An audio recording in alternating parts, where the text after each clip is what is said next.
Sabe que ayer mismo tuve ocasión de recordar que esta institución, este Parlamento Europeo, es la única directamente electiva de la Unión, representa a la ciudadanía y, por tanto, también expresa sus preocupaciones y sus temores frente a esta que está resultando ser la peor crisis de la historia de la Unión. Inesperadamente, cuando la ciudadanía respondió ante la convocatoria electoral con un incremento, por fin, de la participación, ignoraba que nos abismábamos a una crisis que ha impactado sobre todas nuestras constantes vitales.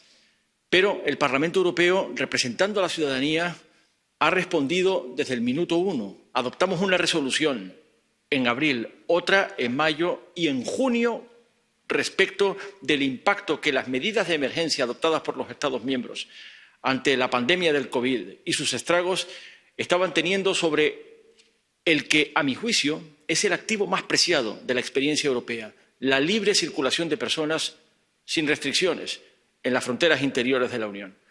Y, en consonancia con esta preocupación, planteamos una pregunta oral que equivale a lo que en el derecho parlamentario de muchos Estados miembros se considera una interpelación, seguida de una resolución. Y aquí está la resolución. 23 considerandos y otros 23 puntos en los que exigimos a los Estados miembros y a la Comisión que estén a la altura, con un mensaje claro: el Estado de Derecho, la democracia y los derechos fundamentales importan. El derecho importa, law matters. No solamente que importe siempre, sino que particularmente importa en tiempos de crisis, porque una crisis nos desafía respecto de lo que decimos ser. Puede sacar de nosotros lo mejor, pero también lo peor. Y es muy importante que a estas alturas, cuando todo el año 2020 ha sido consumido por la reacción frente a la pandemia, empecemos ya a deducir algunas lecciones, extraigamos algunas conclusiones. Y la primera es, efectivamente, que el derecho está aquí para ser tomado en serio.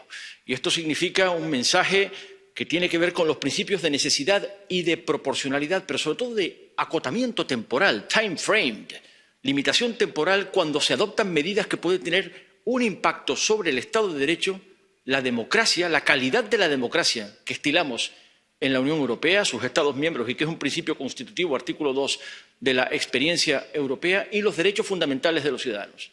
Y esta resolución repasa íntegramente el impacto que estas medidas de emergencia han tenido sobre los derechos fundamentales de los ciudadanos.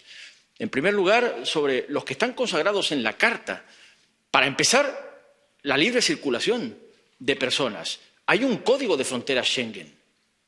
Hay una directiva de libre circulación que ha sido ignorada, cuando no conculcada, en la prisa por adoptar medidas de emergencia. Y la Comisión es responsable, guardiana de los tratados, de velar por que los Estados miembros se atengan a los principios de proporcionalidad y necesidad en las restricciones impuestas a la libre circulación y su acotamiento temporal, en modo que, en cuanto sea posible, esas restricciones sean levantadas.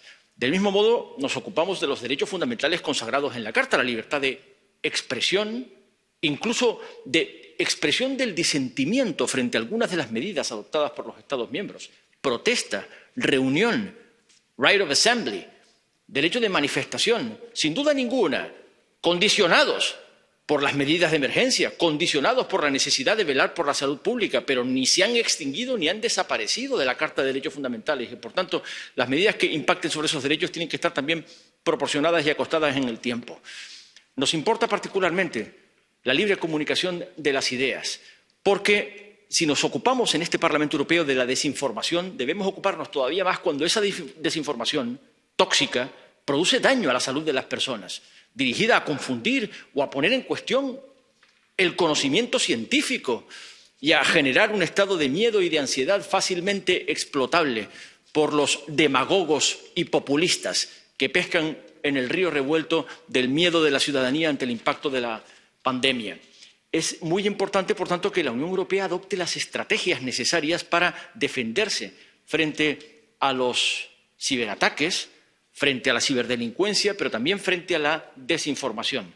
Nos preocupa particularmente el impacto de las medidas de emergencia sobre el derecho penal y el derecho penitenciario.